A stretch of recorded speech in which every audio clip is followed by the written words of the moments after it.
Marcos capítulo de número 14, versículo 32 a seguir, diz assim: Então foram a um lugar chamado Getsêmani, e ali chegados disse Jesus a seus discípulos: Assentai-vos aqui enquanto eu vou orar.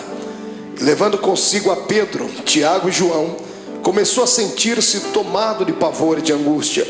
E lhes disse assim: A minha alma está profundamente triste até a morte. Ficai aqui e vigiai. E adiantando-se um pouco, prostrou-se em terra e orava para que, se possível fosse, aquela hora lhe fosse poupada. E dizia assim: Abba, Pai, tudo te é possível. Passa de mim este cálice, contudo não seja o que eu quero, e sim o que tu queres. Voltando, achou-os dormindo e disse a Pedro: Simão, tu dormes? Não pudestes vigiar nenhuma hora? Vigiai e orai, para que não entreis em tentação. O espírito na verdade está pronto, mas a carne é fraca.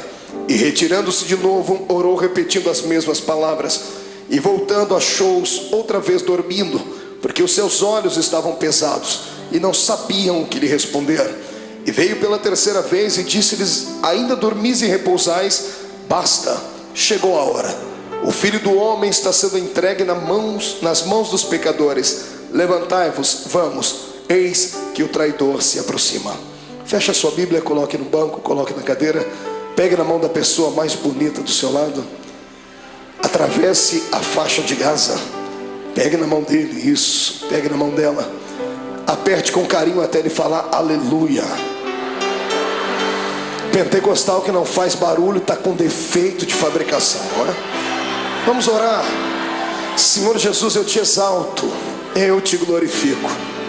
Te exalto porque o Senhor é rei. Te glorifico porque o Senhor me deu a honra de ministrar aos seus súditos nessa noite. Te exalto, ó Deus, porque eu sei em quem tenho crido. E te glorifico porque sei que o Senhor já está atento às nossas orações esta noite. Eu não tenho sombra de dúvidas do seu mover neste lugar hoje. E eu quero agora lhe fazer dois pedidos que costumeiramente faço. O primeiro é que ao redor da Assembleia de Deus do Bom Retiro, num raio de 5 quilômetros quadrados, onde houver um demônio alojado agora, eu quero dar a esses demônios 5 segundos para desaparecerem daqui.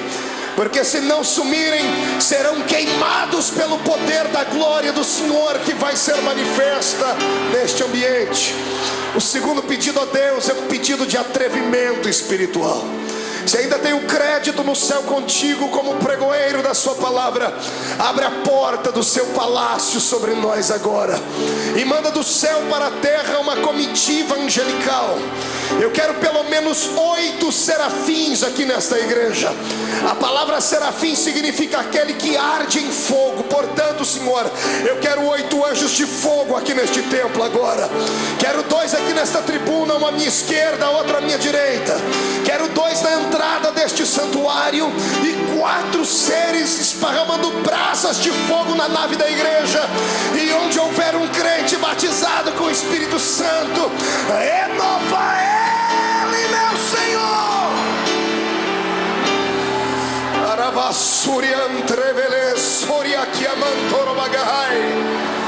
Deus, tu não precisa da ajuda do homem para nada. Tu és onipotente, Senhor. Então mostra a sua onipotência nesta noite. Abala os nossos corações com a sua unção.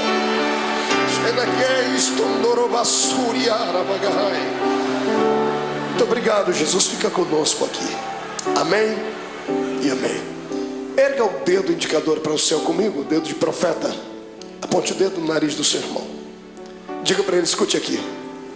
Se você não trouxe lenço, prepare a manga da camisa, a ponta da gravata, do vestido, o que for, porque hoje você vai se derreter na presença de Deus aqui. Quem crê nisso, dê um grito de glória a Deus. Aplausos a Jesus.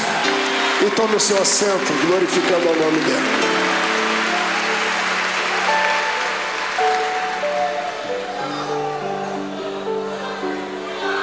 Aleluia. Oh glória. Terá la suria anderei choronava.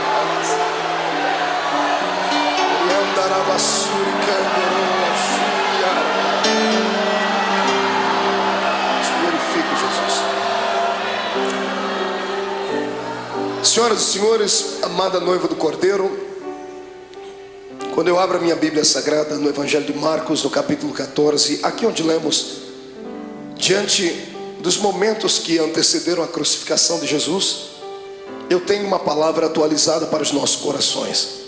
Certa vez, ouvindo um grande sábio pregador, ele disse algo que talvez pela minha juventude, talvez pela força do ímpeto da juventude, eu achei que ele estava sendo apenas um tanto eloquente no que falava.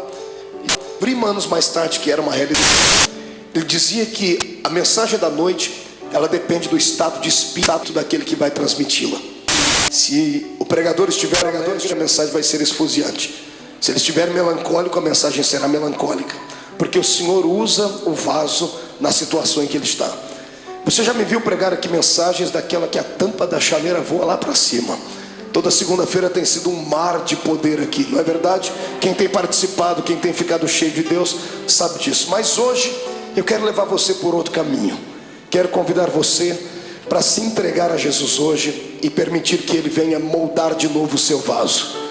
Eu sei que vaso só pode ser quebrado no processo da preparação.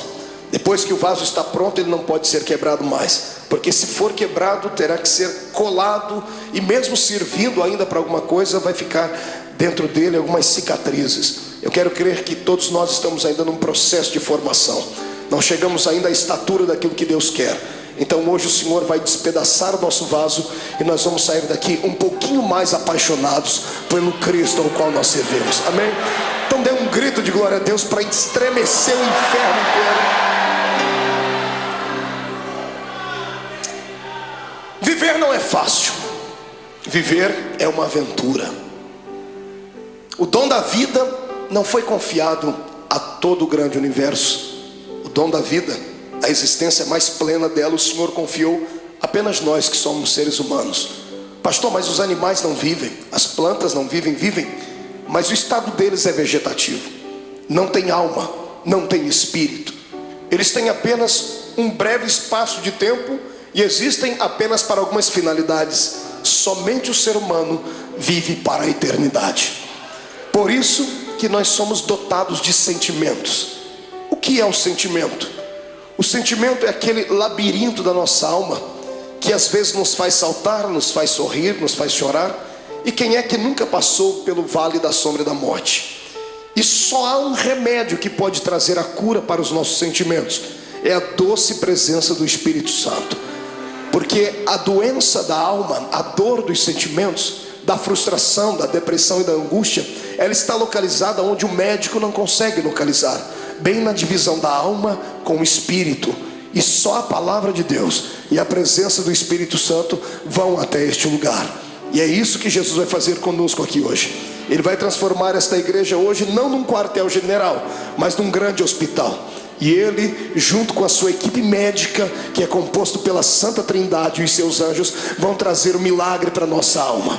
Eu profetizo em nome de Jesus que o choro que durou uma noite toda terá que cessar, porque a alegria chegará e a sua alma será inundada com a presença do Senhor Jesus. Olhe para o irmão do Senhor e diga para ele: é só um momento de dor. Diga: vai passar. Quem acredita nisso, dê mais um grito de glória a Deus aí.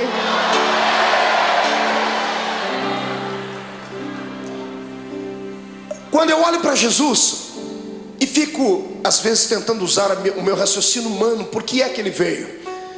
Alguns pensam que Ele veio à terra apenas para implantar mais uma religião. Não era isso. O mundo já tinha muitas religiões.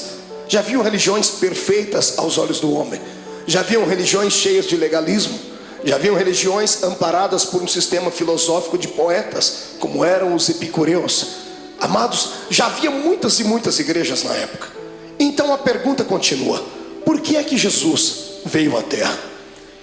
Ele não veio à terra simplesmente por vir, como cantava Raul Seixas em uma música onde ele apontava o dedo para o nosso Salvador e chamava Jesus de ridículo, dizendo que ele não era besta para dar uma de herói. Jesus não foi apenas um herói, não foi apenas um mártir. Ele não saiu do céu apenas para fabular e confabular uma história. Jesus deixou as regiões celestiais motivado por um sentimento nobre e perfeito. Ele foi motivado pelo amor. Ninguém entende mais de amor do que Deus. Por isso a Bíblia diz que o amor de Deus foi pleno, porque Ele amou o mundo de tal maneira que deu o seu Filho unigênito, para que todo aquele que nele crê não pereça, mas tenha a vida eterna. Tentando indagar a Deus, fiz isso algumas vezes, perguntando então por que é que Jesus veio à terra, por que o Senhor não poderia usar outras pessoas para que isso acontecesse?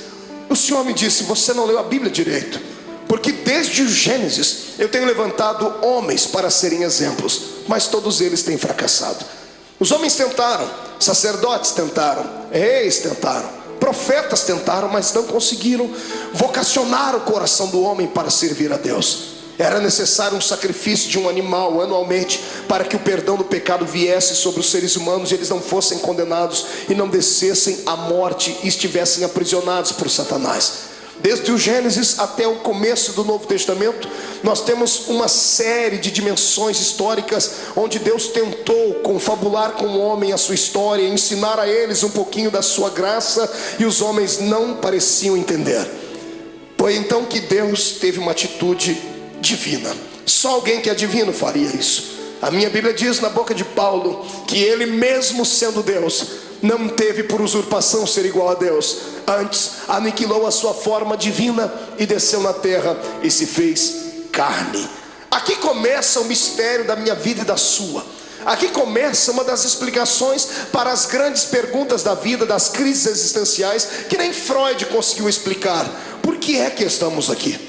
Todos nós fazemos parte de um plano majestoso e maior, de um plano que não nasceu na mente de homens, nasceu na mente do Todo-Poderoso Deus. No meio do caminho houve percalços, houve bloqueios, e Deus então, para reconstruir a sua história, o seu plano original, Ele teve que sair do céu e vir ser um entre nós. A minha maior alegria como homem nesta terra, como pregador do Evangelho, não é ter viajado por mais de 40 países do mundo. A minha maior alegria não é passar pelas ruas das cidades e ver um crente me reconhecer, ou saber que Jesus me deu um ministério abençoado. Não, a minha maior alegria se consiste nisso, em saber que eu tenho alguém lá em cima no céu, que para poder entender as minhas fraquezas e falhas, teve que sair de lá e vir experimentar um pouquinho desta vida triste e pequenina dos mortais. Amados, para que eu e você não fôssemos destruídos, destituídos, amassados e jogados dentro de um buraco, Jesus teve que sair lá de cima para tentar compreender a nossa falibilidade. Eu falo isso com propriedade, porque o Deus que está acima do céu nunca pecou, nunca sentiu dor, nunca foi desprezado a ponto de sentir náuseas e vontade de morrer enquanto estava lá em cima no céu. Eu penso que o próprio Deus falava com o Filho e com o Espírito Santo lá em cima, dizendo: por que será que esta raça humana não conseguem ser aquilo que eu quero que eles sejam? Se você pegar o Velho Testamento e ver o pensamento de Deus, se você torcer as páginas do Velho Testamento, vão sangrar, porque o Senhor havia ditado a sua lei. O homem que não pudesse caminhar junto com ele era logo destituído. O homem que não pudesse ser santo era logo morto. Vejo Deus do Velho Testamento trabalhando, abrindo a terra, engolindo homens. Por que é que Deus trazia morte e o terror sobre o seu povo? Pensava ele que aqueles que permanecessem vivos, olhando aqueles que foram punidos, se converteriam, seriam mais santos, seriam mais produtivos. E Deus via que, pelo contrário, aquilo parece que trazia, ao invés de temor, trazia ira no coração dos seres humanos. E alguns, por pura rebeldia, tratavam logo de desmerecer a Deus e de serem inimigos dele. O Deus do Velho Testamento tentou, ele fez de tudo que estava na sua mão para fazer, e até o ponto dele chegar no céu, sentado no trono, e dar um grito sobre aquilo que Isaías escreveu no seu livro, gritando bem alto: e agora? A quem eu enviarei? E agora quem há de ir por nós? Porque na terra não tinha ninguém justo o suficiente. Os homens não aceitaram o Deus Jeová, aquele que quando vinha em cima de uma nuvem, fazia tremer os montes, fazia os seus relâmpagos engrandecer o coração dos homens, e os homens não aceitaram. Então o Senhor está no céu, tentando encontrar uma nova maneira de atuar, e a maneira foi aquela mais talvez não pensada, mas que chegou a chocar o próprio Deus. O seu filho, sentado à sua direita, se levanta e diz: Pai, Pai, está chegando a hora então de nós tomarmos uma atitude divina. Está na hora de fazermos algo transcendental. Está na hora de eu deixar o meu trono e virar homem de carne e ser um como eles são, para eu poder entender o que eles passam, para eu poder saber o que é que leva esses seres humanos a chorar, a sentir dores, por que é que eles têm tanta facilidade em se curvar diante dos problemas, por que é que eles ficam deprimidos. E é isso que Jesus faz. A transferência do céu para a terra não foi apenas um ato da legalidade divina, foi um ato imortal de Deus. Deus se fez carne para vir aqui entender a minha vida e a sua vida. O que eu acho mais lindo é que Ele entendeu. Ele passou pelos mesmos vales que nós passamos, Ele passou pelas mesmas sombras que nós passamos, e o mais importante, Ele venceu. Ele deu para nós um exemplo dizendo: é possível passar pelo vale e se levantar lá na frente. É possível andar de cabeça baixa, mas daqui a pouco erguer a sua cabeça, porque o ser humano é imagem e semelhança de Deus. Eu não prego nessa noite para um público comum de derrotados. Eu prego para homens e mulheres de carne e osso, mas que tem uma essência divina dentro deles. Eu olho para fora e vejo a embalagem, mas o conteúdo desses que me ouvem é um conteúdo transcendental. O Deus eterno que criou o universo pela força do seu poder e pelo poder da sua palavra o sustenta, habita dentro desse homem e desta mulher que está aí do seu lado. Quem acredita nisso, ergue a mão para cima e glorifique a Deus.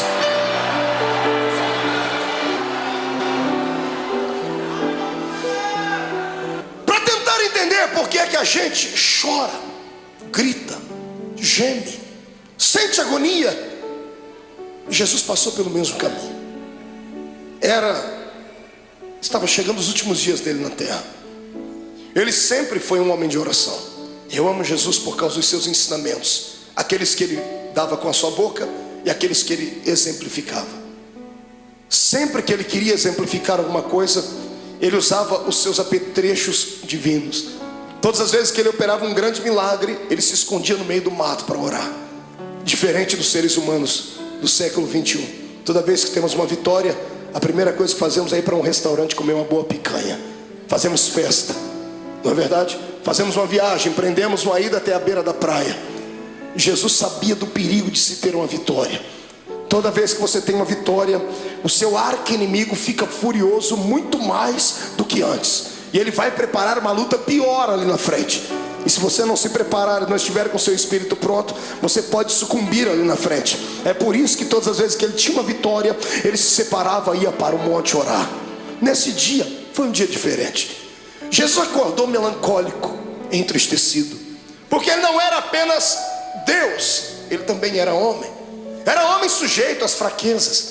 Quando ele se destituiu da essência da glória, ele se revestiu da nossa humanidade. E ele tinha um problema que eu e você não temos. Mesmo sendo homem, ele tinha o poder de ver o futuro, porque ele era homem, mas também era Deus. Ele tinha a sua natureza humana, mas também tinha a sua natureza divina. A sua natureza humana dava a ele condições de sentir sede, ao ponto de pedir para uma mulher: mulher, me dá água porque eu tenho sede. Mas a sua natureza divina logo se impunha, e ele mesmo dizia à mulher: mas se tu soubesses quem fala contigo, você pediria água para mim, e eu te daria uma água que você beberia e nunca mais tornaria a ter sede. Na sua natureza humana, ele se cansou um dia na polpa do barco, dormiu e relaxou, ao ponto de Satanás se levantar e quase afundar o barco. Ele estava cansado, por isso dormiu. Mas quando se revestia da natureza divina, ele olhava para o mais miserável pecador e gritava no ouvido e no coração dele, dizendo assim: vinde a mim, vós, os que estáis cansados e oprimidos, porque eu vos aliviarei. Nessa manhã, o lado humano dele estava tranquilo, porque não enxergava o futuro.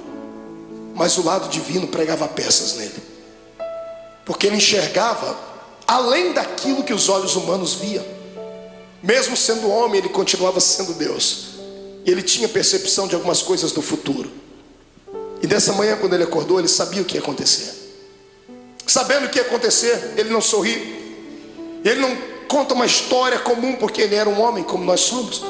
Ele convida os seus discípulos nesse dia. Todas as vezes que ele ia para o monte orar, ele levava só 3. Era Pedro, Tiago e João. Nesse dia ele olhou para todo mundo e disse: gente, vamos orar comigo. Eu imagino os discípulos olhando uns para os outros, dizendo assim: o quê? Jesus está pedindo oração para a gente? Ele está pedindo para a gente acompanhar ele até o monte para orar. E ele foi. Quando ele chegou naquele monte, dobrou o joelho. Todos eles dobraram o joelho junto com ele e começaram a orar, ou começaram a rezar, eu não sei. Repetiram as palavras que ele havia ensinado. Ninguém conhecia Deus a fundo. A religião deles antes de Cristo, era uma religião canalizada em rituais humanos, em dogmas falíveis. Talvez eles não sabiam conversar com Deus na intimidade com a qual Jesus falava. Por isso Jesus os ensinou a oração do Pai Nosso. Mas ele pediu para que eles orassem com ele, porque ele estava abatido naquele dia. E tendo orado, eu penso que, não sei se você passa por isso, mas eu passo. Quando eu estou muito angustiado, quando eu estou muito atribulado, eu preciso gritar. Eu preciso desestressar. Eu subo um monte que tem na minha terra e tem uma árvorezinha lá. Eu já falei dessa árvore para todo mundo, tem isso gravado em fitas. A árvore sofre comigo quando eu estou passando pelo vale, porque eu encho ela de tapa. Eu desestresso orando e dou uns tapas. Não que a árvore tenha nada a ver com o meu problema, mas é assim que eu me desestresso. Eu imagino Jesus nesse dia angustiado, atormentado, ele olhando para os seus discípulos, ele querendo orar, ele querendo falar tudo que estava dentro dele. Mas de repente ele olhava por cima dos ombros, ele via Tiago, Pedro, João, ele via André, ele via os outros, ele viu quão pequeninos eles eram. Eram apenas discípulos, não haviam atingido a estatura de mestre. O discípulo tem muita facilidade de se escandalizar, tem muita facilidade de ficar pequenino diante de situações difíceis. E eu imagino Jesus dizendo para si mesmo: se eu falar o que eu preciso, eles vão desanimar, eu tenho que demonstrar fortaleza para eles. E Jesus não aguentando mais, ele precisava orar. Ele levanta a cabeça, levanta da oração, deixa todo mundo orando. Ele pega 3 entre os 11 que foram, porque Judas não foi com ele esse dia. Judas ficou, tinha só 11 com ele. Ele levanta e chama os 3 mais chegados dele. Ele bate o nome de Pedro, Tiago e João, disse: meninos, vamos orar comigo. E para eles ele conta o que está acontecendo. A minha alma está angustiada. Você consegue ouvir isso da boca do seu Deus? Ou você acha que isso é um privilégio só seu? De sentir dores, de chegar em dias dentro da sua casa que dá vontade de morrer, dá vontade de entrar dentro do quarto e fazer uma besteira? Ou você acha que porque você é crente, você está bem guardado e você tem anticorpos espirituais suficientes para te proteger de toda avalanche do mundo? Não, você é um ser humano. A diferença entre o ímpio e o justo não é vista somente nessa terra, será vista na outra. Mas a minha Bíblia diz que da mesma sorte que sofre o ímpio, sofre o justo. A diferença não é em sofrer, a diferença é em como sofrer. O ímpio sofre desesperado, dá um tiro na sua orelha, fuma droga, injeta, bebe muito, até cair no chão, porque assim ele alivia a sua dor. Nós que somos crentes não fazemos isso. Mas quando temos os nossos problemas, nós entramos dentro do quarto e tomamos um chazinho da raiz de Jessé, e o Espírito Santo vem acalentar. É só assim que a gente passa pelo vale. Eu estou te mostrando o seu Deus em agonia. É bonito falar do Jesus andando em cima das águas, é lindo falar sobre ele multiplicando os pães, é poderoso falar sobre ele se transcendendo no Monte Tabor diante dos seus discípulos e falando com Moisés e Elias. É lindo ver o nosso Senhor abrir os olhos dos cegos e dizer ao morto de 4 dias: sai para fora. Mas eu quero ver se há beleza em ver o seu Deus dizendo assim: eu estou sentindo pavor, eu estou angustiado, eu preciso de amigos íntimos. Jesus está aqui dando um exemplo para nós. Quando passarmos pelo vale, precisamos ter alguém do nosso lado, precisamos de amigos. O que vale na nossa fé cristã é isso, que nós temos pessoas que nunca vimos antes, mas depois de 5 minutos de conversar já chamamos ela de irmão. Eu sei que tem muitos aqui que são colegas, mas existem alguns amigos, poucos, mas são. Quando você passar pelo vale da sua alma, não passe sozinho, não faça besteira. Peça para Jesus preparar alguém para que você possa desabafar, contar os seus problemas. Peça para ele colocar uma pessoa certa, não um traíra, não uma pessoa que vai abusar depois do seu problema e lhe chantagear. Peça para ele preparar alguém que tenha o mesmo espírito que você tenha e que te ame não pelo que você é, não pelo que você tem, mas por aquilo que Deus te fez. pega os seus melhores amigos e sobe com eles um pouquinho e diz assim: eu estou angustiado. E eles estão orando, e Jesus começa a orar, e ele começa a tremer, porque os olhos dele visualizavam aquilo que os olhos naturais não viam. De repente ele levanta e deixa os três e diz assim: gente, ora por mim, porque eu vou entrar aqui no meio desse mato agora, que eu vou rasgar minha alma. Eu imagino Pedro, Tiago e João olhando um para a cara do outro, dizendo assim: esse não é o nosso Cristo. Cadê o homem de Fortaleza que pega o chicote, espanca os homens que estão na beira do templo? Ele está melancólico, ele está entristecido, ele está fragilizado. Pedro, Tiago e João enxergam isso nele. E eu imagino eles olhando a figura de Jesus entrando dentro do horto, dentro do jardim, dentro do Getsemane. Interessante, era profético. A palavra Getsemane significa prensa do óleo. E ele, oliveira verdadeira, estava indo lá para ser prensado, para que o óleo do seu espírito viesse sobre a terra. Ele foi moído para que nós pudéssemos ser reconstruídos. Ele chorou naquele dia para que nós pudéssemos sorrir hoje aqui. Ele sentiu dores naquele dia para que as nossas dores fossem aliviadas. E é por isso que eu te convido agora a dar um belo glória a Deus, porque Ele merece tudo isso.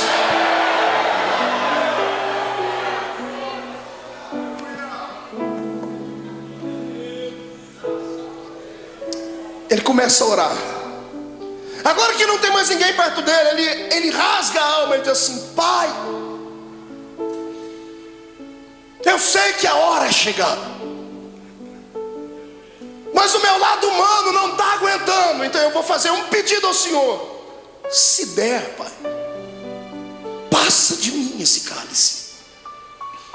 Se der, risque esse momento. Se der, me priva de sentir aquilo que eu já estou vendo que vou ter que sentir. Quando Jesus ora desse jeito, é posto uma vírgula na sua oração. Se levantam dois reinos do lado dele nesse momento: o reino de Deus e o reino de Satanás. Os anjos se calam no céu, o próprio Deus está em silêncio no céu olhando. Os demônios estão fazendo figa, estão torcendo, dizendo assim: se ele não for até o fim, não tem salvação. Se ele não for até o fim, o plano está mais uma vez destruído. E Satanás está lá orando para si mesmo, pedindo para que todos os poderes das trevas viessem trazer uma nuvem negra sobre Jesus naquele dia. E quando Jesus diz: Pai, se for possível, passa de mim esse momento, esse era o lado humano. O lado divino dele sobrepõe. E ele abre os olhos. E se como homem ele enxergava apenas o jardim naquela noite, se como homem ele enxergava apenas as árvores, o céu que devia estar escuro e o vento soprando, se como homem ele enxergava apenas pedras e relva, como Deus ele enxergou além de tudo aquilo. Ele enxergou além das pedras, além da relva. Ele enxergou além do tempo. Ele enxergou além dos séculos. Ele enxergou além do espaço. E sabe o que ele viu? Você.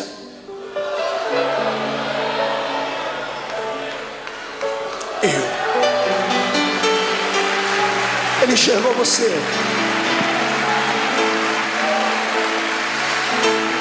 Sabe como ele te enxergou? Não como um super-homem ou uma mulher maravilha, bem trajado dentro da religião, cheio de poderes, de status, não. Ele enxergou você sofrendo no seu quarto. Ele enxergou você chorando pelas ruas de São Paulo, desempregado. Ele enxergou você no momento em que as pessoas mais te atormentaram, que os seus inimigos lhe perseguiram. Ele enxergou a sua alma rasgada e você gritando e sentindo dores. E ele sabia que você não ia conseguir passar pelo jardim do Getsemane.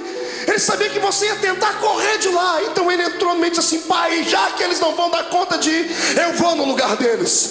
Ele se levanta e diz: todavia seja feita a sua vontade.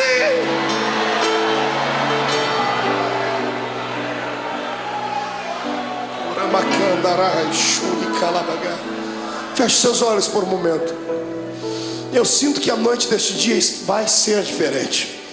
Não sou só eu que estou passando pelo vale, estou sentindo dores. O Senhor está me dizendo que tem pessoas que entraram aqui gemendo hoje.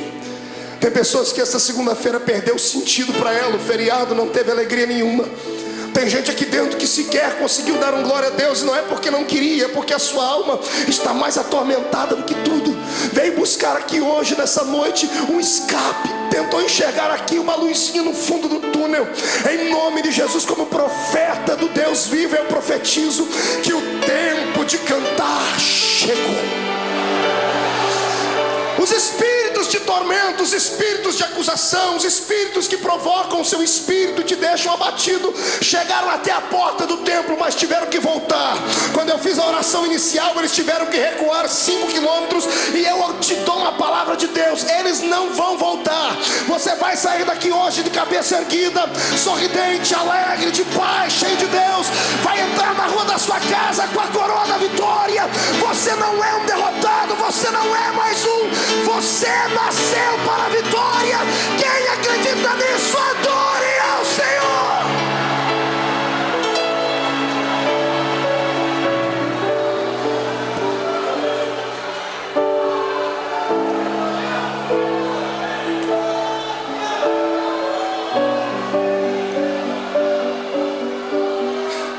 Então eu vou lhe convidar hoje aqui, irmão. Rasga a alma, filho. Chora. Vomita tudo que está dentro da sua alma, põe para fora. Porque você não é um super-homem. Não se autoflagele. Eu sei que você hoje orou como Paulo: Senhor, o que eu quero fazer sempre eu não faço, o que eu não quero eu estou sempre fazendo. Senhor, eu tenho um espinho na carne. É como se o mensageiro do diabo viesse, me esbofeteasse e me jogasse no chão. Eu quero que você ouça aquilo que Paulo ouviu. Deus se levantou do trono e não acusou ele, não apontou o dedo. Deus olhou para Jesus do lado dele, viu a mão furada, viu o sofrimento do filho e disse assim: ô Paulo, fique tranquilo. Como, Senhor? Eu estou angustiado. A minha graça te basta. Senhor, não é o suficiente, então eu vou preencher agora. O meu poder se aperfeiçoa na sua fraqueza. A matemática de Deus é diferente. E eu profetizo que aqueles que entraram fracos aqui dentro hoje, Satanás não vai ter coragem de cruzar o seu caminho por pelo menos um mês. Eu profetizo em nome de Jesus que aqueles que entraram aqui entristecidos, chorosos, estão recebendo hoje o revestimento do Espírito. Vão sair daqui armados até os dentes. Eu digo aos demônios: caiam fora da vida dos servos de Deus, porque o poder do Senhor se manifesta. Mão direita para cima. Faça um carinho nas costas do seu irmão. Diga para ele: a angústia, o pavor, a angústia e a tristeza, a angústia e o abandono são o caminho mais fácil, mais rápido de tocar o coração de Deus.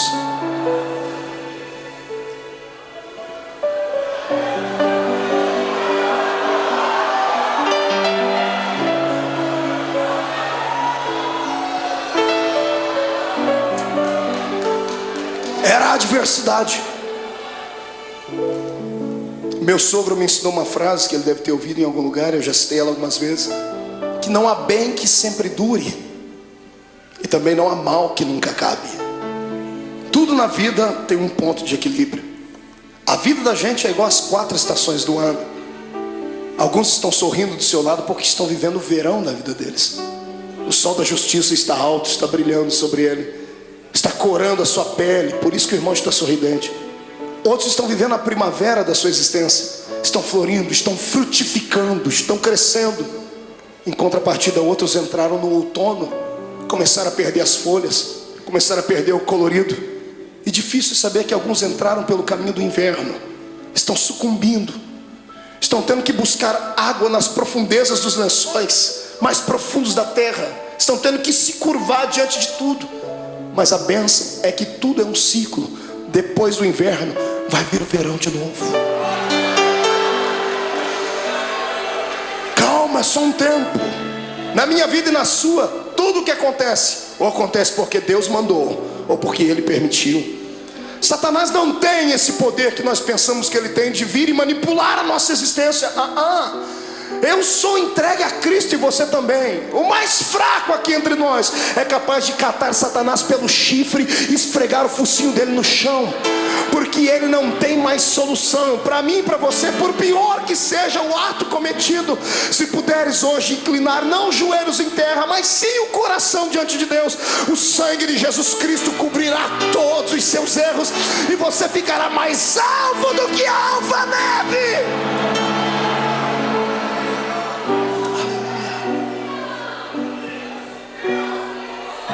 Mas escute,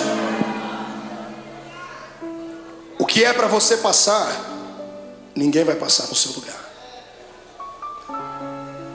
E tem épocas na vida que a gente tem que passar sozinhos. Tem vale que não tem amigo íntimo, ninguém.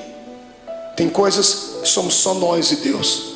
E o pior é que nesse exato momento parece que Deus nos esquece. Eu não sei o que é pior, a correção de Deus ou o silêncio dele.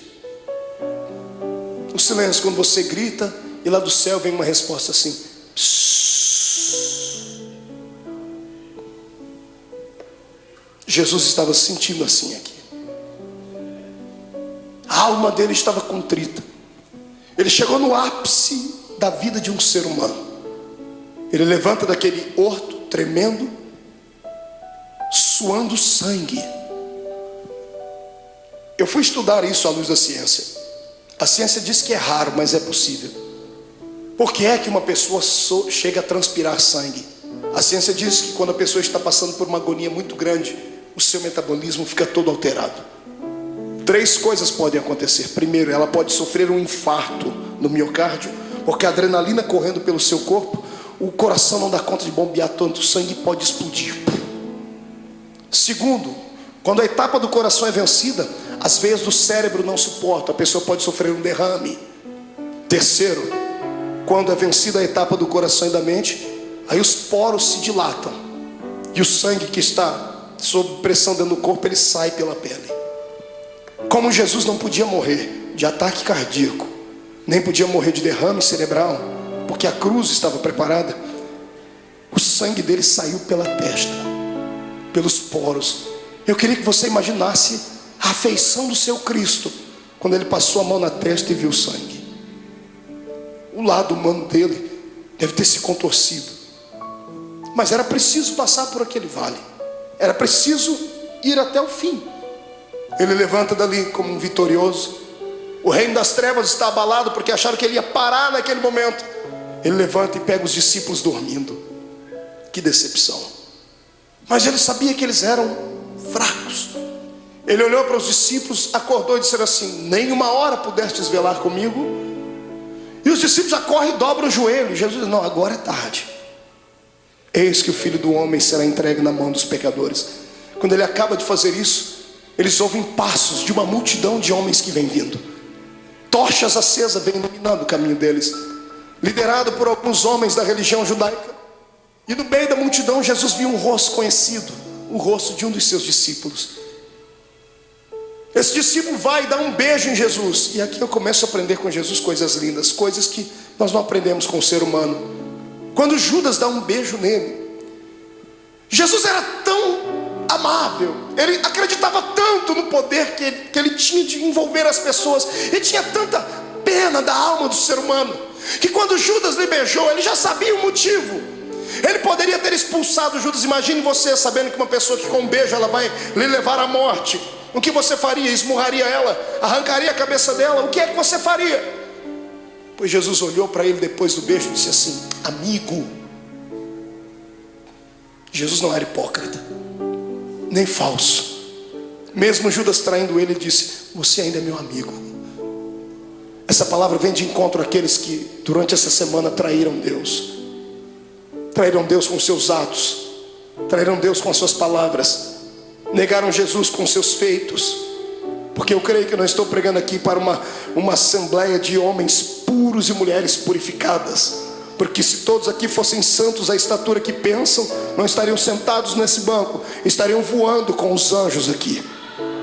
Eu sei que estou pregando aqui para gente que passou pelo vale, porque o meu Deus não fala com quem está ausente, Ele fala com quem está presente.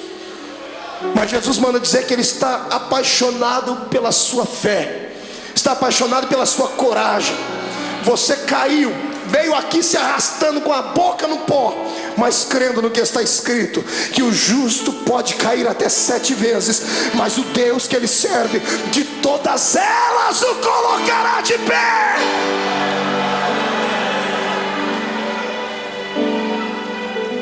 Você continua sendo amigo de Deus. O amor de Deus não dá para se entender. O amor de Deus tem que ser aceito. Não fomos nós que o escolhemos, foi Ele quem nos escolheu. E quantas vezes você já fez essa pergunta: por que o Senhor me escolheu, Deus? Por que você acha que Deus te escolheu, irmão? Pela sua força? Pela sua oratória? Pelo seu talento de cantar? Você acha que Deus olhou para você e disse: não, esse aqui eu vou poder usar, então eu vou investir nele, e o outro que não prestava ele não investiu? Não foi nada disso. Deus olhou para você e alguma coisa em você atraiu Ele.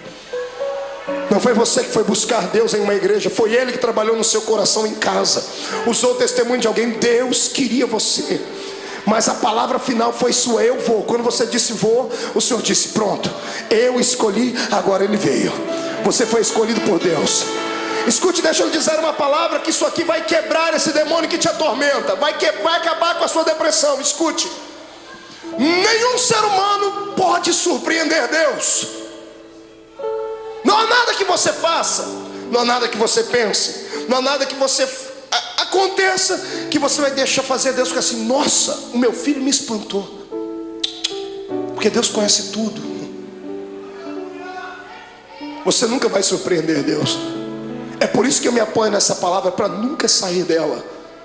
Porque o diabo, ele só sabe falar do passado. Ele só sabe acusar você do que você fez, do que você cometeu antes de entrar dentro dessa igreja hoje. Ele só sabe apontar o dedo para você e metralhar você, dizendo assim: você foi isso, fez isso e aquilo. É por isso que eu prefiro ficar com Deus, porque Deus não fala do passado. Todas as vezes que Deus olha para você, sabe o que Ele fala? Do seu futuro. E lá no céu, imagina Ele acotovelando Jesus, está vendo aquela filha lá? Olhe lá na frente e veja o que eu vou fazer com ela. Está vendo aquele homem? Olhe lá na frente e veja o que ele será. Porque Deus não é como caranguejo que anda olhando para trás. O Senhor está na nossa frente. O Senhor está além das suas fraquezas. O poder do Senhor está além da sua humanidade. O poder de Deus está além dos seus complexos. É por isso que eu te convido nessa noite: saia de dentro da prisão que está a sua alma. Deixa o Senhor hoje sacudir as portas desta prisão e arrancá-las para fora. Deixa Deus mostrar para você que mesmo amarrado em um tronco, com os pés amarrados, todo ensanguentado, você ainda tem um cântico nos seus lábios, tem uma arma atômica nos seus lábios. Enquanto você cantar, as muralhas vão cair. Eu convido você hoje a saltar para dentro do território dos vitoriosos. Yes! Adore o seu Deus.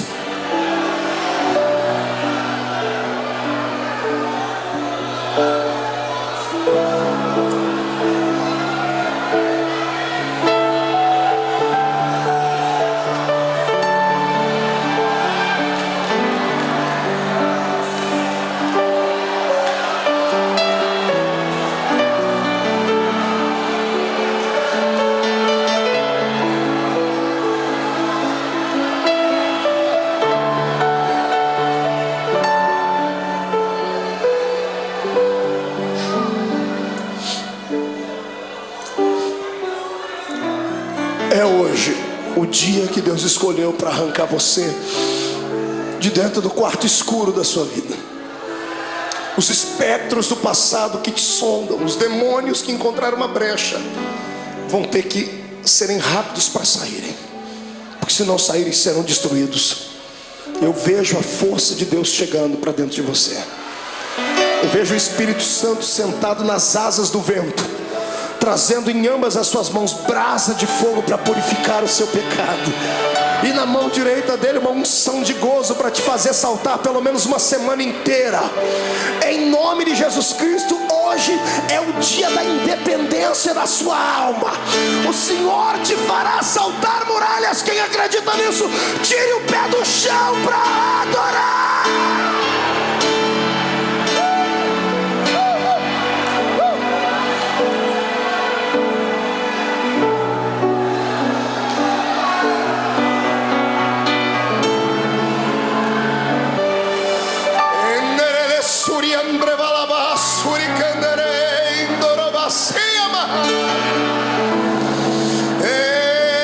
Adore a Deus, cante um hino de vitória e vem agora para perto do altar. Curve o seu coração, porque Deus de pé está. A Assembleia de Deus do Bom Retiro nessa noite será impactada aqui, porque é um Deus lá em cima que olhou para mim e olhou para ti. Venha do céu agora a sua unção e encha os meus irmãos. Receba em nome de Jesus Cristo agora.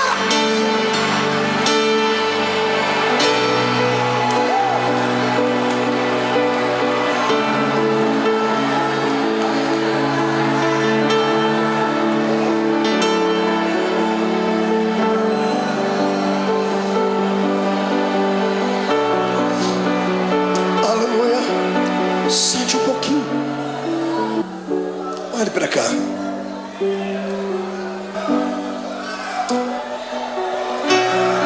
Tem um santo católico. Ele foi canonizado pelos homens, mas o exemplo de vida e de fé dele impactou um tempo. Chamava-se São Francisco de Assis. São Francisco de Assis fez uma oração, e uma frase da sua oração eu peguei para mim, para orá-la sempre que eu estou passando por problemas. Ele disse assim: Deus, dá-me forças para suportar aquilo que eu não posso mudar. Gravou ela aí? Peça isso para Deus. Dá-me forças para suportar aquilo que eu não posso mudar. Tem coisas na vida que não dá para mudar. O filho que foi embora não volta mais. A doença que dizimou parte do corpo não tem como retroceder. O abandono, a tristeza, muitas vezes não tem como retroceder. Então peça para Deus te dar força para suportar. O que importa é em como enfrentar esse dia de dificuldade. É em como você vai enxergar o seu jardim. Você pode enxergar o seu jardim como sendo o ápice do abandono de Deus, ou pode enxergar o seu jardim como sendo o pódio da coroação da sua vida. Depende da maneira como você foi para lá. Jesus foi preparado para o jardim. Por isso ele orava antes, incessantemente. Por isso ele buscava Deus. Por isso ele passou 40 dias no deserto, em jejum. Porque ele sabia que a missão dele era grande, como a sua é. Sabe por que você está querendo parar? Porque você não se preparou. Tem levado uma vida de brincadeira, pensando que a igreja é apenas um lugarzinho de reunião social, pensando que a fé cristã é só aqueles dogmazinhos ensinados pelo pai e pela mãe. Não, a salvação não é hereditária. A salvação é pessoal, é uma experiência com Deus. Busque a sua experiência nessa noite. O Senhor transmutará esse coração de pedra num coração de carne, trará alegria para dentro da sua vida, e você vai ter força para viver. Lá está Ele. Olha o Senhor Jesus sendo preso. Quando os homens vêm prender ele tinha passado uma noite de oração. Às vezes eu tenho pena, entre aspas, dos demônios, porque eles vêm atormentar quando a gente está fraco na carne, mas o espírito está forte. Os homens chegam e Jesus pergunta para eles: a quem buscais? E eles dizem: a Jesus. Naquele momento ele não falou como homem, ele falou como o Deus lá do Êxodo. Ele olhou para eles assim: eu sou.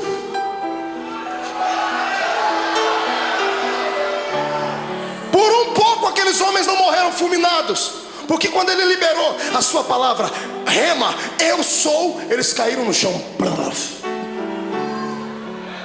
qualquer preso sairia correndo, qualquer pessoa condenada sairia correndo, qualquer covarde sairia correndo. E eu não duvido que os discípulos iam pegar na mão dele: Jesus, aproveita o momento e foge. E ao invés de ele ir para a direção contrária, ele vai e ajuda as pessoas a ficar de pé. Você consegue imaginar Jesus pegando Imagina ele falando: I'm sorry, desculpe. Em vez de falar como homem, eu falei como Deus. Foi só um momento, eu estou aqui, pode me prender.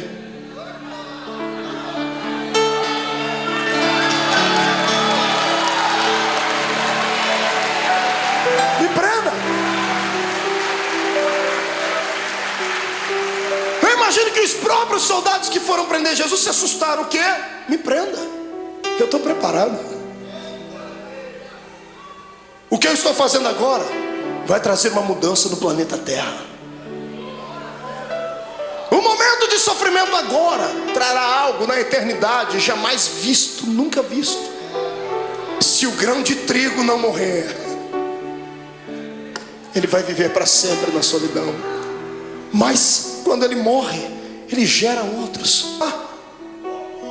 Eles podem não amar-me suficiente, podem não ter orado comigo à noite, podem ter me negado, podem ter me vendido, mas eu os amo. Aleluia. O amor de Deus é o amor ágape. Você já conhece isso, é a cartilha dos crentes. Amor eros, amor filos e o amor ágape. Amor eros é de homem para uma mulher, o amor filos é de mãe para filho, filho para pai. O amor ágape é o amor de Deus, é o amor puro, é o amor que se ama sem esperar nada em troca. É o amor que Paulo falou lá na sua epístola aos Coríntios 13. É o amor que tudo suporta. É por isso que Jesus está te segurando. Aleluia. Eu dizia a um amigo hoje que eu descobri depois de muito tempo por que é que o ser humano não deve pecar. O ser humano não deve pecar simplesmente porque existem leis na Bíblia dizendo que ele não deve pecar. Deus não odeia você porque você peca. Deus não quer te destruir quando você erra, não é isso. É que Deus é Pai. E Deus sabe que todas as vezes que você peca e erra, você se arrebenta. Todas as vezes que você faz alguma coisa errada, é você quem se machuca. E qual pai quer ver o filho machucado? Qual pai quer ver o filho ferido? Está entendendo? É por isso que o Senhor não quer que você erre, que você burle a lei. Porque tudo que Ele estabeleceu são princípios, e tudo que foge dos princípios te machuca. Olha para você agora sofrendo por causa desse adultério. Olha você sofrendo aí dentro, as mágoas, tristes, desejando uma pessoa que não é sua e não pode ficar com ela, não tem jeito. Olha vocês sofrendo porque pegou aquilo que não era seu. Olha aí você sofrendo porque passou por cima de tudo aquilo que Deus tinha para você. Olha você angustiado. É isso que te tira da igreja. Não é a perseguição do pastor, não é a palavra pesada do outro, não é. São aquilo que nós infringimos na lei de Deus.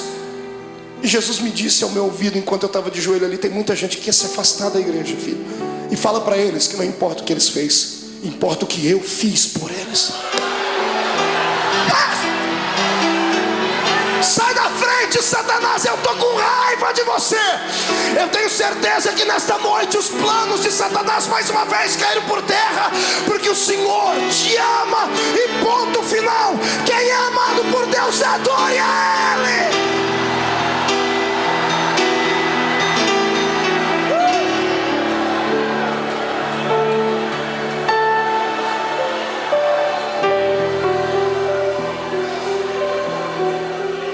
Filhos, a rejeição, a cruz, a agonia, vocês não vão suportar, eu suporto por vocês. E levaram ele como um preso comum. Fizeram do meu Jesus uma peteca. Caifás, Anás, Pilatos, Herodes, Pilatos. Ninguém achava nada de errado nele. Ele tinha palavras para incriminar os homens, mas ele se calou e não se defendia. Pilatos fica estarrecido e diz assim: que homem é esse? Pilatos queria soltar Jesus, mas o ego dele era muito massageado pelos judeus. Ele não queria perder a postura de o grande. Então, para alegrar o coração dos judeus, ele pensava que isso iria aplacar a ira deles. Ele manda chicotear Jesus. E pegam o meu Jesus, o seu Jesus, levam ele numa noite fria para um lugar, numa praça, amarram as mãos dele em uma estaca, deixam ele seminu. Aquilo era já motivo para matá-lo, porque todo judeu tinha vergonha de mostrar o seu corpo. Estava sendo humilhado, até que ele começou a ser flagelado. Azorrague era o nome da arma com a qual bateram em Jesus. 12 tiras de couro, na ponta de cada tira um osso de carneiro quebrado ou limalha de ferro. Cada vez que o carrasco batia nas costas do meu Jesus, 12 buracos ficavam nas costas dele. Paulo disse: assim como meu mestre, eu tomei uma quarentena de açoites menos uma. Foram 39 chicotadas daquela, mais de 460 cortes nas costas. O corpo não aguenta. Depois da 10ª chicotada, ele já estava pendurado. Ele poderia ter gritado, ele poderia ter aliviado um pouquinho da dor, porque quando gritamos, por um momento, há um bloqueio no cérebro e a dor passa por momentos, mas passa. Se ele gritasse, ele teria sentido menos dor, mas ele não gritou. Ele aguentou calado, porque sabia que você não ia aguentar. Sabia que eu não ia aguentar. Eu também, irmão, eu também.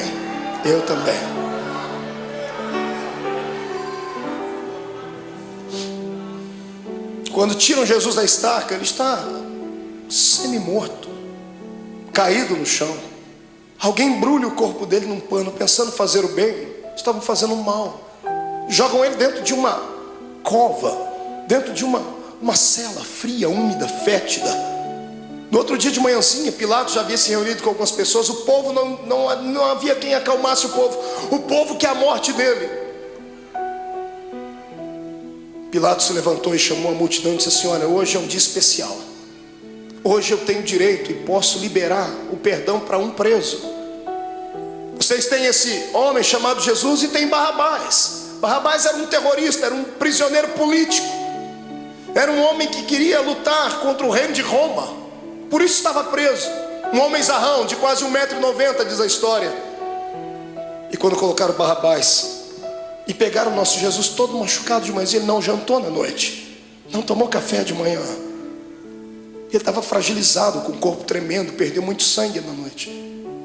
As pessoas olham para os dois e, pagos por dinheiro, gritam: solte Barrabás. Pilatos não entende o que a multidão está falando. Ele vai, lava as suas mãos, diz assim: bom, que caia sobre a cabeça de vocês o sangue desse homem. Os soldados ficaram possessos por demônios. Agarram o meu Jesus e o seu, e o pano que estava coberto sobre o corpo de Jesus havia colado nas feridas que estavam nas costas dele. 400 cortes abertos, o pano colou a noite toda ali. Um soldado arranca aquele pano com força, abrindo todas as feridas de uma só vez. Ele deve ter soltado um gemido muito forte. Para brincar com ele, porque alguém dizia que ele era o rei, fizeram uma coroa de espinhos. Cada espinho tinha pelo menos 9 a 10 centímetros de comprimento. Espinhos que eram capazes de perfurar uma madeira. E colocaram na cabeça do nosso Jesus. Colocaram uma capa vermelha sobre ele e bateram com uma cana na cabeça dele, para que a coroa fincasse mais ainda. E alguém dizia: tu não és o rei? Eis aí a tua coroa. Pegam o patíbulo da cruz, a haste onde os braços dele foram presos e fixos, colocam nos ombros dele, e ele sobe a via da crucificação. A cruz não podia ser posta inteira nos ombros de um preso, porque ela pesava quase 140, 150 quilos. Ninguém daria conta de levar. Era só a parte principal. Jesus está subindo aquela travessia. Aquilo era um show, era um espetáculo que todos aguardavam. Todo mundo estava esperando ver ali um preso político, um preso famoso. E quando muitas pessoas começam a ver Jesus passando ali, a agonia tomou conta do povo. Eu fico imaginando as pessoas que estavam lá naquele dia. Imagino Lázaro, o amigo de Jesus, do lado de Marta e Maria, as irmãs segurando ele. Eu vou lá, eu vou soltar ele, eu vou fazer alguma coisa. Mas não vá, Lázaro, se for vai morrer também. Ele vai passando o olhar, ele vê todos aqueles para quem ele multiplicou o pão e deu na mão deles. Os amigos que ele tinha desferiram contra ele a traição.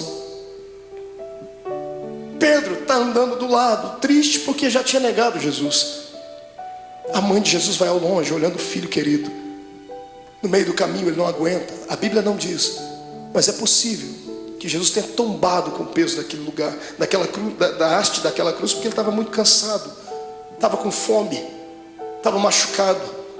E o soldado romano, enfurecido, endemoniado, olha no meio da multidão, e para humilhar mais Jesus, escolhe um homem diferente no meio da multidão. Ele pega o Cirineu, Simão o Cirineu. Cirineu não era sobrenome. Cirineu falava do lugar onde ele havia nascido, Cirene. Cirene ficava na Etiópia. Era o único negro que tinha ali naquele dia. Pegaram um negro para colocar ali, para ajudar Jesus a carregar a cruz, dizendo: nenhum dos seus irmãos te amam. Colocaram um estrangeiro para ajudar Jesus a carregar a cruz. E eu fico aqui imaginando com a minha mente, ele está sofrendo, está morrendo e está ensinando a gente que quando passarmos pela nossa via da crucificação, não tiver nenhum amigo para ajudar a carregar a cruz, não tiver nenhum parente para ajudar a carregar a cruz, Deus enviará um estrangeiro para ajudar. Aleluia. E o mais lindo é que o estrangeiro já está do seu lado, o Espírito Santo. É Ele quem te ajuda a carregar a cruz. Está sentindo Ele aí, irmão? É por isso que está ficando mais leve a cruz. Eu não oro para que Jesus tire essa cruz dos seus ombros, mas eu peço para que Ele te dê força para carregar ela até o fim, porque vamos trocar as cruzes que nós temos por coroas do céu. Aleluia. Passe pelo vale dando glórias ao seu Deus.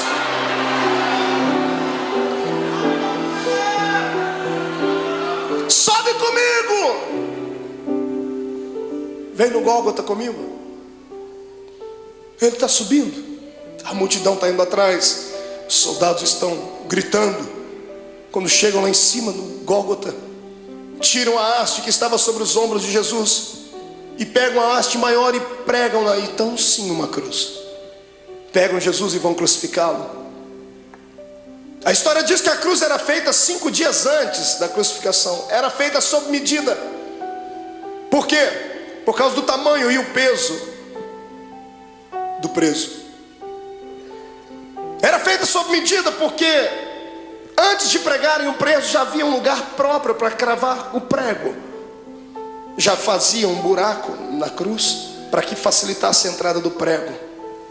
Então quando vão pregar o nosso Jesus, problema, a cruz não era dele, era sua, era minha, era do infeliz, do Barrabás. E os pecados de Barrabás, os meus e os seus, eram muito maiores do que tudo já imaginado. Os pecados da humanidade inteira.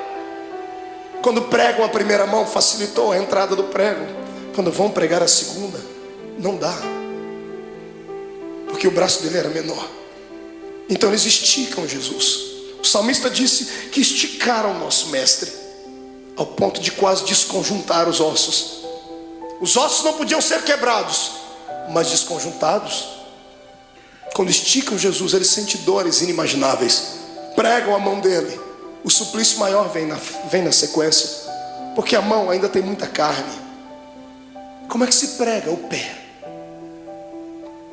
Não pregaram 2 pés de uma vez, porque não tinha prego que suportasse. Pregaram primeiro o primeiro pé. Pregos de 17 centímetros, golpe desferido em cima do osso, ou entre as juntas dos pés. Quando o primeiro prego entra e crava o pé do meu Jesus naquela cruz, ele deve ter se contorcido, um desejo de gritar, mas era tudo que Satanás queria ouvir, fraqueza. E ele engolia seco, porque por dentro ele dizia para si mesmo: já vai acabar, não vai demorar muito, eles não vão suportar isso, então eu suporto por eles. Pega um segundo pé e outro prego, pregam o segundo pé em cima do primeiro. Então temos 2 pregos segurando os pés dele na cruz. Quando os soldados levantam a cruz, o buraco no Gólgota está feito.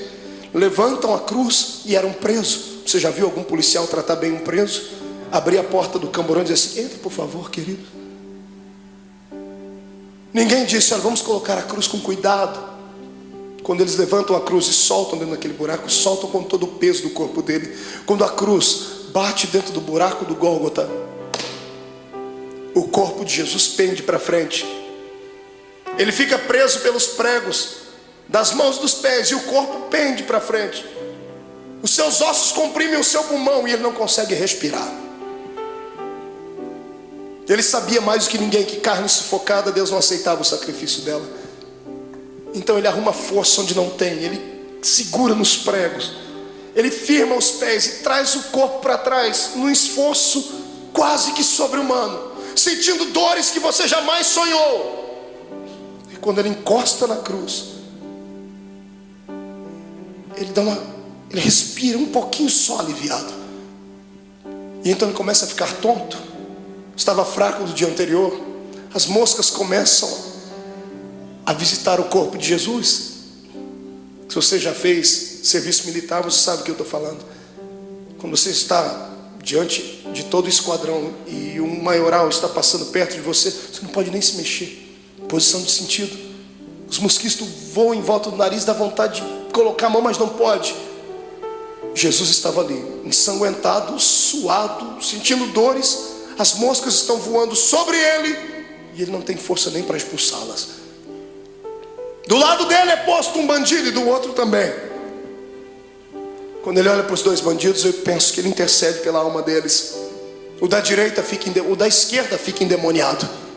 O diabo entra dentro do corpo dele e ele olha para Jesus e diz assim: oh, você não é o Deus, você não é o Cristo, você não é o Todo-Poderoso? Sai da cruz e tira a gente daqui, rapaz. Imagina a tristeza com que isso chegou no ouvido de Jesus. Pensa, você está morrendo por ele e ele está debochando de você. A dor daquilo deve ter sido maior do que a dor dos pregos, maior do que a dor do chicote, porque a dor do desprezo é maior do que tudo. Deus olhou do céu e disse: não, meu filho não vai ficar assim. Espírito Santo entra no coração daquele bandido da direita. Vamos fazer um equilíbrio. O da direita fica cheio do Espírito Santo. Pregado na cruz, grita para o outro: pare de atormentar ele. Esse homem não fez nada, a gente está aqui porque merece, ele não. O da direita estica o pescoço, porque Pilatos deu um presente para Jesus. Mandou colocar uma insígnia em cima da cruz: Rei dos Judeus. O preso estica o pescoço, e quando ele lê em cima da cruz Rei dos Judeus, ele abaixa a cabeça e sussurra: o Rei, Rei, ó Rei. Imagino Jesus levantando a cabeça, sentindo dor, dizendo: está falando comigo, rapaz? Estou. O Rei, lembra de mim quando entrar no seu reino. Aleluia. Eu imagino Jesus dizendo: eu penso, conjecturo: o que, filho? Lembra de mim quando entrar no seu reino. Eu acredito que você é rei. Lembra de mim. Eu imagino Jesus dando um sorriso no meio do sangue, no meio da dor, e dizendo para si mesmo: valeu. Pelo menos um acreditou. Jesus olha para ele antes dele desfalecer e diz: moço, ainda hoje você vai cortar as faixas, vamos inaugurar o paraíso juntos. Eu e você, ainda hoje estarás comigo no paraíso.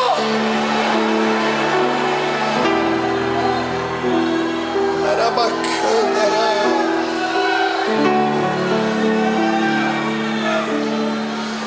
incline a sua cabeça. Derramado em meu coração, não sei como agradecer-te o que tu tens feito a mim.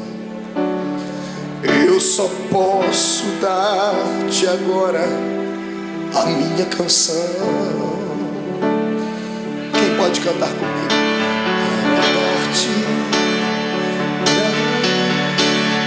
Vai, grita. Graças Senhor.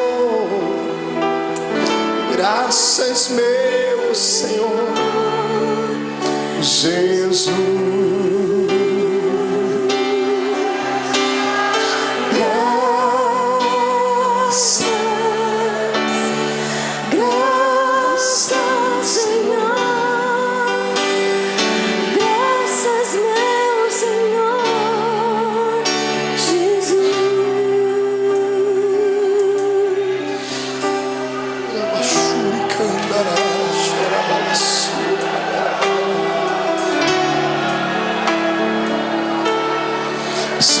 Diante do seu Deus, crente.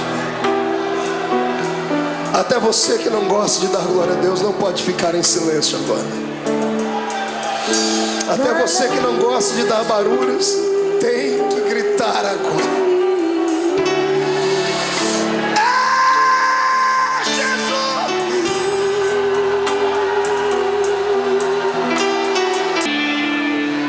A agonia dele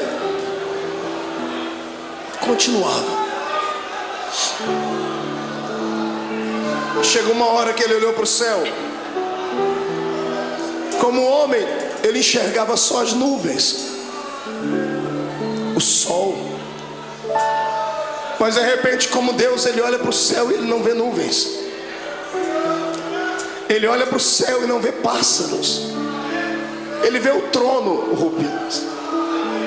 Quando ele vê o trono, ele vê o pai dele. Só que o pai dele está de costa. O pai virou as costas para ele. E no momento de dor, de muita agonia, ele disse: "Ô pai, por que tu me abandonou?" Quantas vezes você já falou isso, crente? Deus entende quando você diz isso, porque Jesus passou por isso. Não é que Deus estivesse feliz com o sofrimento do filho. Se Deus continuasse olhando, ele ia arrancar Jesus daquela cruz, Joel. E se ele arrancasse Jesus da cruz antes dele morrer, Deus ficaria derrotado. Deus poderia ter destruído a terra, mas ele preferiu virar as costas para não ver. E o lado humano de Jesus sentindo dores, mas o lado divino dentro dele dizendo assim: já está acabando, aguenta mais um pouquinho, segura. A morte está lá com as garras da mente de Jesus, tentando arrancar o espírito dele, e ela não consegue, porque ele não tinha pecado. A morte estava inofensiva. Ela era acostumada a carregar para dentro do inferno pecadores. Mas como arrancar da terra um homem que nunca pecou? Eu imagino a morte dizendo: desse eu não dou conta. Eu imagino Jesus levantando o rosto para cima e dizendo assim: eu vou te ajudar, a morte. Onde está o teu aguilhão, a morte? Onde está o teu poder que não consegue levar um homem fragilizado uma noite inteira? Eu te ajudo. Quem diz que a morte matou Jesus não sabe da verdade. A morte não matou Jesus, foi Jesus que se entregou para ela. Você é muito fraca, morte, então eu vou te ajudar. Eu me rendo, eu entrego meu espírito, consumado está.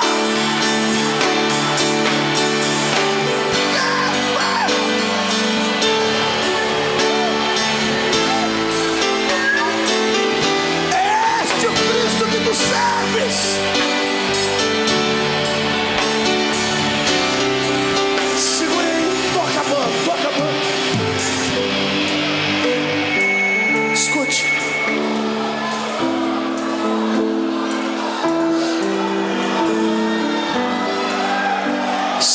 Só um pouquinho. Quando a cabeça de Jesus pendeu, o astro-rei deixou de brilhar. O cosmos e a natureza se curvaram diante do Rei eterno. As rochas se fenderam. O sol se escureceu. A multidão que gritou: crucifica-o, começou a bater no peito e dizendo: ele era Deus. O centurião que ajudou a fragilizar o corpo dele, está embaixo da cruz, gaguejando e dizendo: este homem era o Filho de Deus. Maria está embaixo, João está abraçado com ela, dizendo: aguenta, mãe, aguenta. Tiram Jesus da cruz. Ele morreu primeiro do que os bandidos. E um dia eu orei a Deus, Deus me revelou por quê. Por que Jesus morreu antes dos bandidos, irmão? Será que Jesus era tão fraco assim? Porque os outros bandidos também foram flagelizados. Por que Jesus morreu primeiro? Eu perguntei a ele um dia, e o que ele me respondeu: é só crente cheio do Espírito Santo para entender. Jesus nunca gostou da morte. E todo morto que cruzou o caminho dele ressuscitou. Todo. Ele chegou a parar velório, cortejo fúnebre. Jesus nunca gostou da morte porque ele era Deus. Ele sabia que o homem não foi feito para morrer. Toda vez que a morte cruzou o caminho dele, ele parou ela. Nesse dia, para não ver os dois morrerem antes, ele falou: eu vou morrer primeiro, porque se eles morrerem eu vou ter que ressuscitar eles aqui. Perto de mim ninguém fica morto. Aleluia.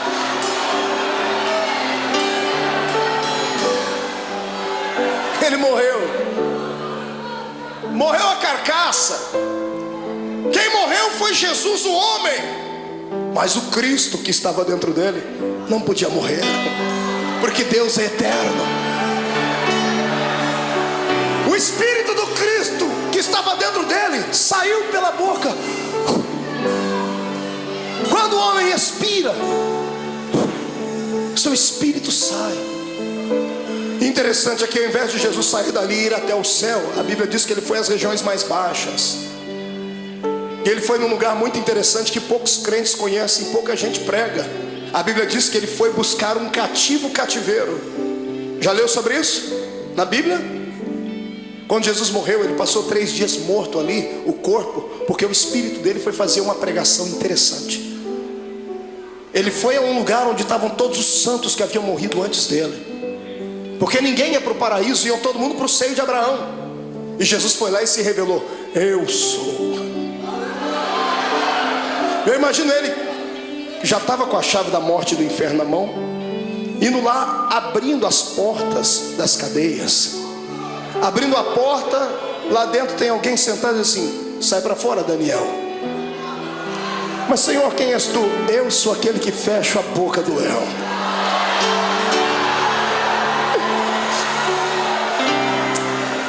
Sai para fora, Jeremias. Quem é o Senhor? Eu sou o oleiro e você continua sendo vaso. Vai na porta. Sai para fora, Ezequiel. Quem és tu, Senhor? Esqueceu de mim? Eu sou aquele que mediu as águas para que você entrasse nelas. Águas de vida, águas que purificam, sou eu. Jesus vai na cela de um homem chamado Manoá. Quando ele abre a porta: sai para fora, Manoá. Senhor, quem és tu, Manoá? Você perguntou o meu nome quando eu fui anunciar o seu filho. Eu sou o maravilhoso, Manoá. Sou eu. Sai para fora, Davi. Quem és tu, Senhor? Eu sou o bom pastor que dá a vida pelas suas ovelhas. Sai para fora. Sai para fora, Ananias, Misael e Azarias. Senhor, quem és tu? Eu sou o 4º homem da fornalha de fogo. Sai para fora.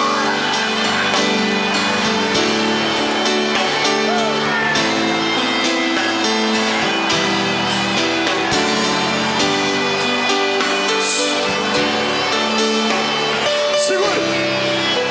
Jesus chega numa porta. Era um dos últimos a ter entrado lá antes dele. Ele abre a porta, está lá um sujeito de barba. Ele diz: João, sai para fora, João. Mas Senhor, quem és tu? João não me conhece? Imagina João olhando e dizendo: oh Senhor, desculpa. É que a última vez que eu lhe vi, o Senhor era um cordeiro, e agora eu vejo que tu és o leão. O leão da tribo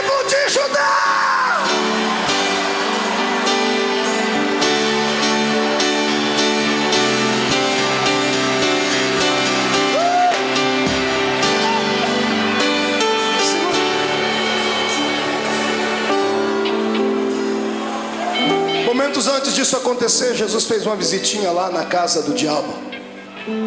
Está todo mundo chorando aqui em cima, na terra, e tem um monte de demônio fazendo festa no inferno. A morte e o diabo dançando catira e forró. Os demônios cantando, é festa, Jesus morreu. Quando Jesus morreu, eles esperavam que ia cair uma pedra em cima da cabeça deles. Quando Jesus expirou, eles, ai, mas não aconteceu nada, então vencemos. Passaram a noite toda fazendo festa lá no antro do inferno. Não foi num belo dia, os demônios todos deitados, cansados, dormindo. Eu imagino, a escuridão do inferno começa a receber luz. Ele vem, e não vem andando, vem flutuando dentro daquele lugar.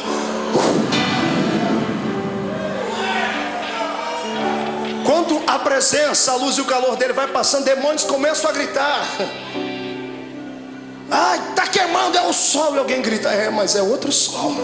É o sol da justiça que está entrando. Os gritos devem ter acordado o diabo e a morte. Jesus olha para a cara dos dois. Antes de falar com o diabo, Jesus vai no colarinho da morte, agarra ela pelo colarinho e diz, onde está a morte?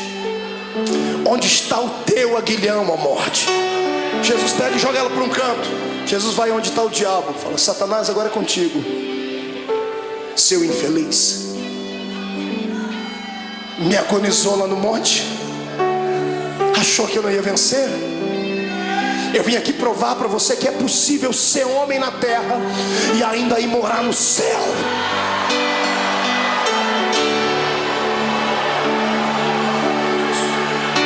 Eu imagino o diabo com as duas mãos aqui, ó. Imagino Jesus, o que você está fazendo, ô cão?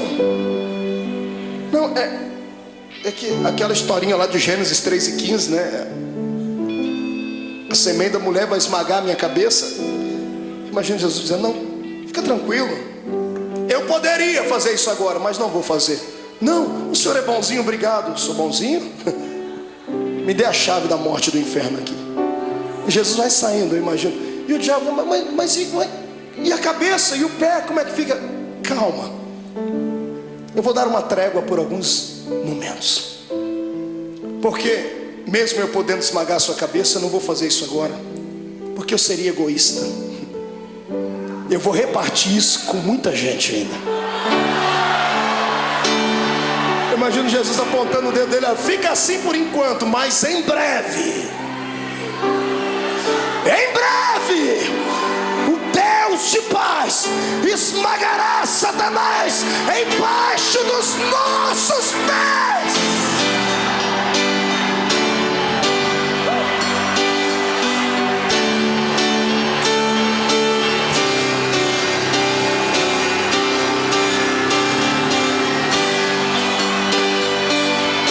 Segura, vamos encerrar.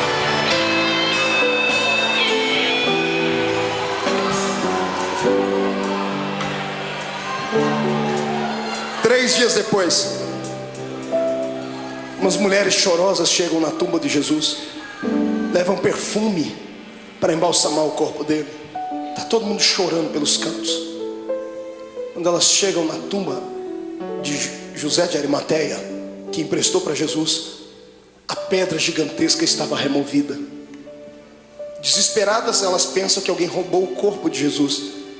Quando elas entram lá dentro, no meio de duas pedras tem dois homens de branco. Os homens estão sorrindo, um sorriso angelical.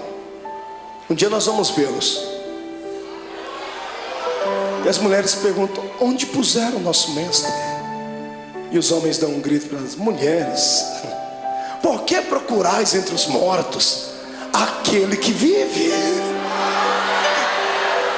Ele não está mais aqui, ele já ressuscitou.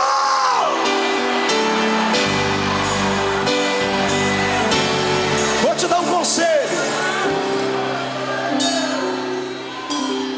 Passe a quinta-feira da angústia, chegue na sexta-feira da crucificação e não se entrega. Se segura, porque o domingo da ressurreição vai chegar. E Deus manda dizer que essa noite foi transformada no domingo da sua ressurreição. Eu quero saber onde estão aqueles que estão passando por uma sexta-feira de dor, estão passando pelo vale, estão sofrendo, sentindo angústias, estão com vontade de deixar tudo, não aguentam mais as perseguições, não aguentam mais passar pelo vale da sombra e da morte, e querem que o domingo da ressurreição chegue logo. Vem, irmão, vem aqui à frente, vem correndo que eu vou orar por você. Vem, você não está sozinho. Eu estou passando por esse vale também. Eu estou passando por esse vale. Vem, isso chora mesmo. Derrama as últimas lágrimas. Viver é assim. Hoje a gente perde, mas amanhã a gente ganha. Hoje a gente está embaixo, mas amanhã vamos estar por cima. Hoje foi despedido, mas o Senhor vai abrir uma porta de emprego amanhã. O coração está apertado porque está sozinha, está sozinho. Foi traído, foi abandonado. Calma, o Senhor tem bênção para lhe dar. Ele já preparou, mas ou Ele vai trazer de volta o que foi. E se aquele não prestar mais, Ele vai preparar outro. Ninguém perde com Deus. Ele só pede para você ter paciência. Segura um pouquinho. Grite, mas não murmure. Se jogue no chão, mas não perca a fé. Porque em nome de Jesus Cristo, o domingo da ressurreição está chegando. Diga comigo, em nome de Jesus. Toda angústia, toda dor, todo sofrimento, tudo aquilo que me atrapalha de servir a Deus, toda frustração, todo sentimento de abandono, eu ordeno, venha para a palma da minha mão. Agora, fecha a sua mão. Diga comigo, a minha sexta-feira da crucificação já foi. Hoje é o domingo da minha ressurreição.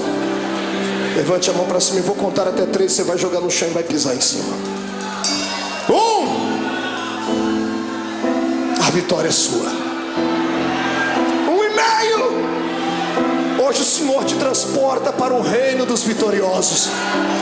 2. A sua casa será impactada pela ressurreição de Deus. 2,5. Satanás é um derrotado, com um D maiúsculo. 2,75. É o dia da sua liberdade. 3. Jogue no chão, piso em cima.